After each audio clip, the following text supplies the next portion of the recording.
नमस्कार दोस्तों, hello and welcome to my YouTube channel.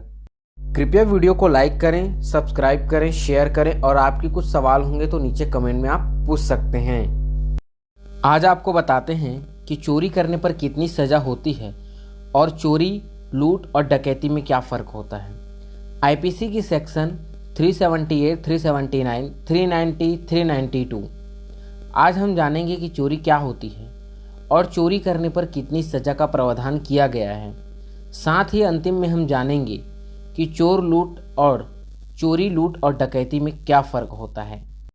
सबसे पहले आपको बताते हैं कि चोरी क्या होती है। चोरी को आईपीसी सेक्शन 378 में डिफाइन किया गया है। अगर कोई पर्सन किसी दूसरे पर्सन के कब्जे से उसकी सहमति के बिना कोई चल यानी कि मूवेबल प्रॉपर्टी बेईमानी की नियति से हटाता है तब यह चोरी है।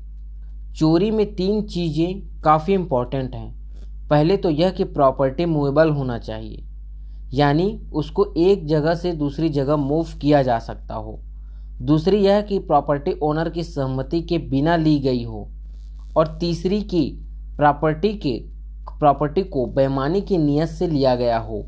इसको आप ऐसे समझ सकते हैं कि अगर कोई पर्सन अपने दोस्त के घर गया है और दोस्त तो वहाँ पर नहीं है लेकिन उसकी बुक्स रखी हुई है, तो वह पर्सन अगर बुक्स को उठाता है और नियत से कि वह पढ़ने के बाद उसे वापस कर देगा तो यह चोरी नहीं कहलाएगा।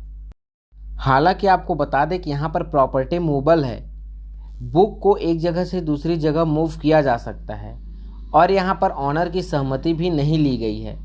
लेकिन यहाँ पर जो तीसरी कंडीशन है कि बेईमानी की नीयत से हटाया जाए, वह यहाँ नहीं पाई गई, इसलिए यह चोरी नहीं है।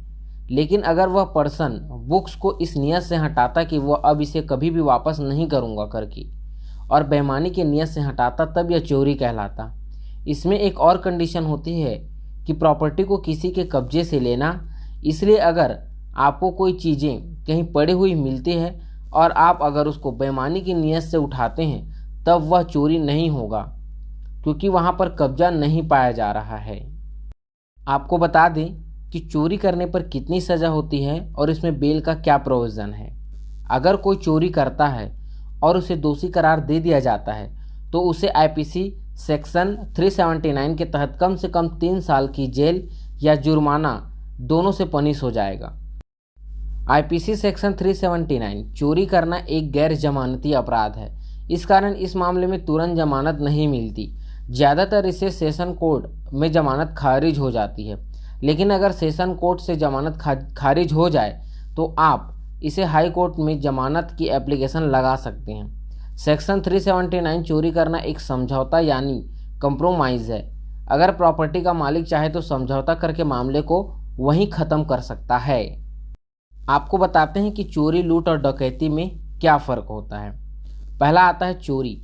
इसको सेक्शन 378 में डिफाइन किया गया है कि किसी पर्सन के कब्जे से उसकी सहमति के बिना कोई प्रॉपर्टी जैसे रुपया, घड़ी, सामान वगैरह बेईमानी से लेना चोरी होता है।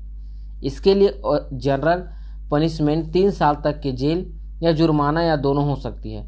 लेकिन यह चोरी किसी के घर में किया जाए तो यह 7 साल के लिए जेल हो सकती है। दूसरा होता है लूट यानी रॉबरी। रॉबरी को सेक्शन 390 में डिफाइन किया गया है। जब चोरी करने की कोई हिंसा की जाती है तब यह मामला चोरी का ना होकर लूट का बन जाता है। जनरली 10 साल के कठोर कारावास और जुर्माने से यह दंडनीय होता है। लेकिन अगर यह लूट हाईवे पर की जाती है तो इसमें 14 साल तक की सज़ा हो सकती है। तीसरी होती है डकैती। डकैती को सेक्शन 392 में बताया गया है कि लूट करने वाले लोगों की गिनती 5 या उससे ज़्यादा होती है तो यह डकैत कहलाती है। इसके लिए जनरल ही 10 साल के कठिन कारावास या जुर्माने की सज़ा होती है। इसको आप ऐसे समझिए कि अगर कोई पर्सन किसी दूसरे पर्सन के कब्जे से उसकी सहमति के बिना मूवेबल प्रॉपर्टी की बेईमानी की नीयत से हटाता है तो यह चोरी कहलाता है। अगर इस चोरी में कोई हिंसा हो जाए, यदि किसी को चोट पहुंच जाए, तब यह लूट हो जाता है। और अगर 5 या इससे ज़्यादा के लोग अगर मिलकर करते हैं तब यह डकैती बन जाता है।